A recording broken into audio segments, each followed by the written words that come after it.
Good morning बच्चों।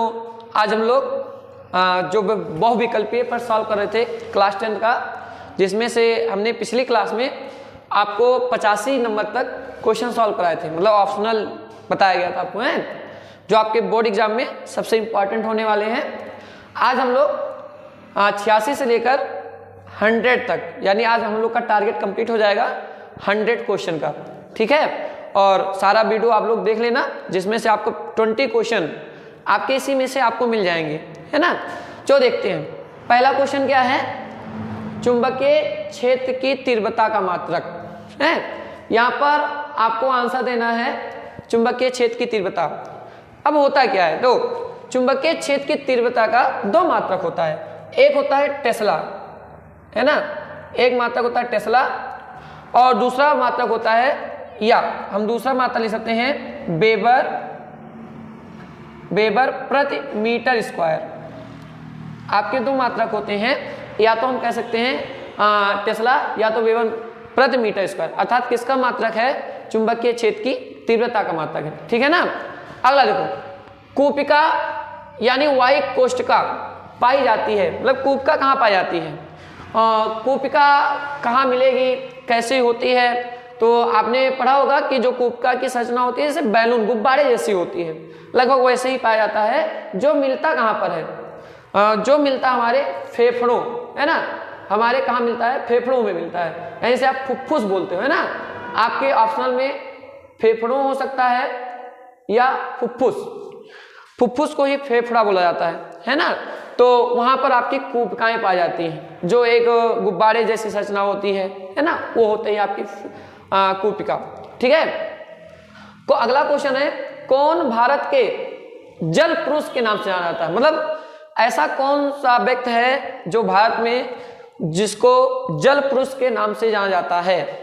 तो वो आपके कौन है, राजेंद्र, उनका क्या नाम है, राजेंद्र सिंह, राजेंद्र सिंह उनका नाम है, जो किसके नाम जाने जाते हैं, जल पुरुष के नाम से, ठीक है ना।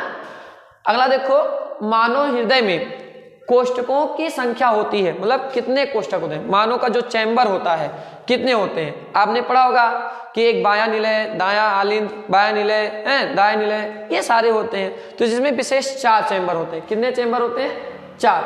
आपको ऑप्शन होगा 4। मानव हृदय में कोष्ठकों की संख्या कितनी होती है, 4 होती है, ठीक है ना। अब देखो अगला क्वेश्चन है, आंख में प्रवेश करने वाला प्रकाश की मात्रा को नियंत्रित कौन करता है। अच्छा, मतलब जब आप किसी रूम में जाते हो तो कौन आपको प्रकाश को कम या ज्यादा करता है, हमारी आंखों में। आपने देखा होगा कि जब आप अचानक आपके पास बहुत ज्यादा लाइट आ जाती है तो आपकी आंखें अचानक क्या हो जाती हैं, बंद हो जाती हैं। और जब अंधेरा होता है, किसी कमरे में अचानक जाते हो तो आप अपनी आंखों को बड़ा कर लेते हो, जिससे कि हमें और चीजें दिखाई दें। तो जानते हो कौन करता है, वो हमारा आंसर होगा क्या होता है, पुतली। पुतली तो जानते हो आंखों में होती है ना, ये आपकी आंख हो गई, तो आंख में इस तरह है, इसके अंदर पुतली होती है।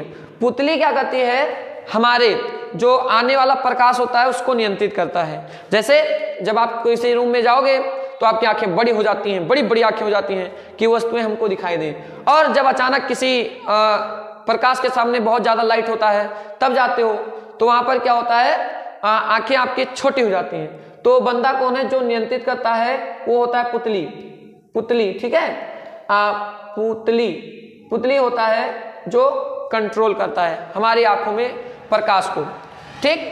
अगला देखो, मादा जनन तंत्र के किस भाग में कॉपर टी स्थापित किया जाता है, मतलब कॉपर टी कहाँ स्थापित करते हैं। तो इसका आंसर हमारा होगा गर्भाशय, है, हमारा आंसर होगा गर्भाशय। अच्छा, क्यों किया जाता है, यानी इसका सीधा एक मतलब होता है कि निषेचन की प्रक्रिया को रोकने के लिए, अर्थात बच्चे को जन्म ना दिया जाए।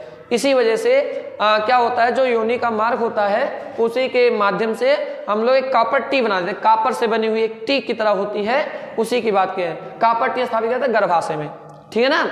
अगला है,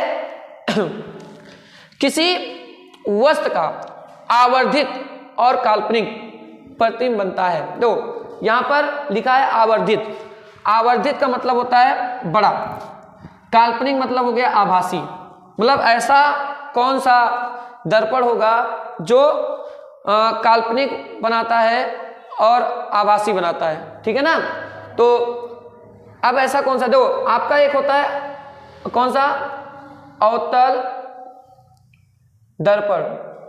अवतल दर्पण एक ऐसा बंदा है जो 6वें स्थिति पर वस्तु से बड़ा बनाता है और काल्पनिक बनाता है, ठीक है। दर्पण की बात हो रही है, ठीक है ना। अगला अत्यधिक उच्च प्रतिरोध वाला पदार्थ कहलाता है, मतलब जिसमें ज्यादा प्रतिरोध होते हैं, अर्थात हम कहते हैं जिसमें ज्यादा प्रतिरोध होगा उसमें धारा नहीं बहने वाली है। तो इसका मतलब है हम कह सकते हैं कि क्या है, उसका नाम होता है कुचालक।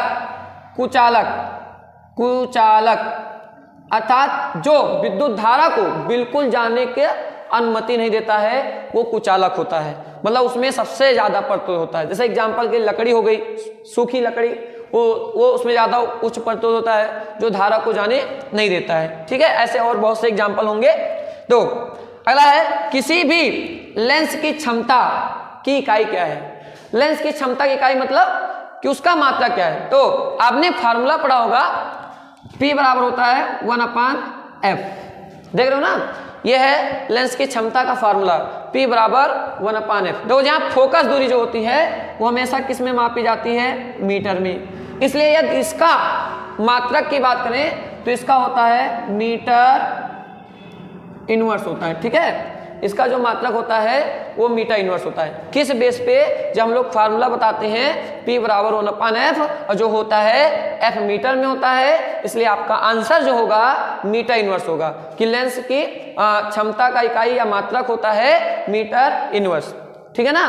अगला देखो, अगला है मानव नेत्र के जिस भाग पर किसी वस्तु का प्रतिबिंब बनता है वह होता है, मतलब मानव के नेत्र में जो हम किसी वस्तु को देखते हैं उसका प्रतिबिंब कहाँ बनता है।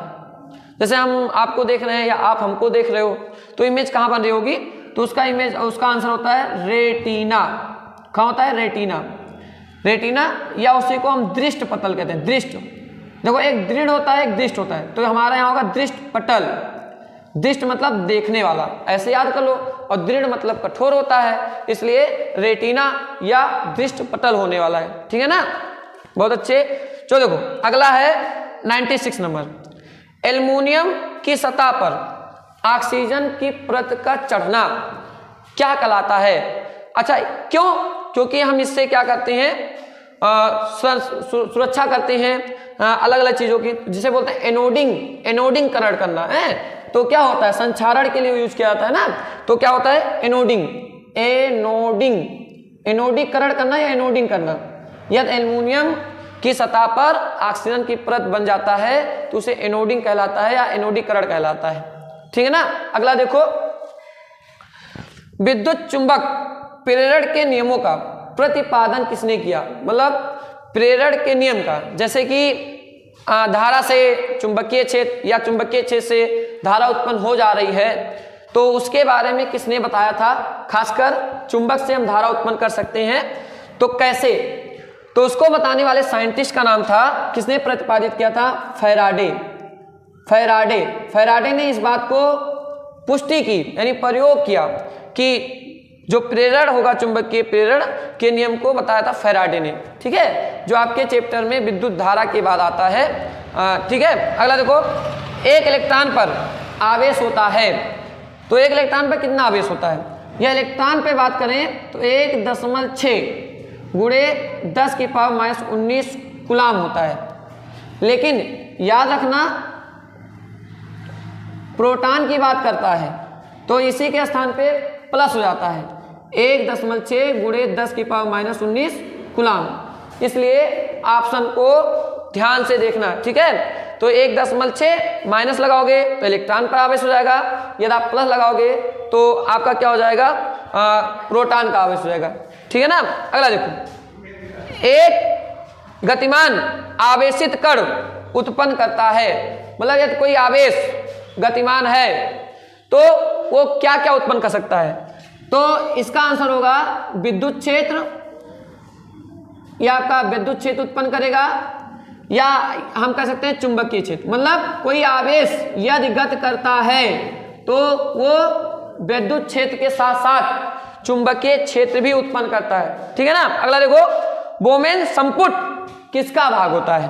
यदि बोमेन संपुट की बात करें तो आपने किडनी नाम सुना ही होगा। जब किडनी के अंदर जाते हो तो क्या मिलता है? नेफ्रॉन, और नेफ्रॉन के अंदर जाते हो बहुत सी जालियां मिलती हैं, तो वहां पर मिलता है बोमेन संपुट, है। तो यानी हमारा आंसर होगा नेफ्रॉन। नेफ्रॉन हम लोग आंसर लिखेंगे नेफ्रॉन। नेफ्रॉन में ही बोमेन संपुट पाया जाता है। ठीक है ना। अब आप लोग एक बार देख लो और स्क्रीनशॉट ले लो। ठीक है, हम लोग का टारगेट कंप्लीट हो गया है। हम लोगों ने 100 क्वेश्चन सॉल्व कर लिए हैं। अब इसके बाद हम लोग क्या करेंगे, सन 2021 से लेकर सन 2023 तक जितने भी फिजिक्स के क्वेश्चन हैं वो एक साथ हम सॉल्व करने वाले हैं। ठीक है ना। इसलिए आप इसको पूरा पढ़ लेना और जो आगे आने वाली वीडियो है उसको भी ध्यान से देखना। ठीक है, बाय।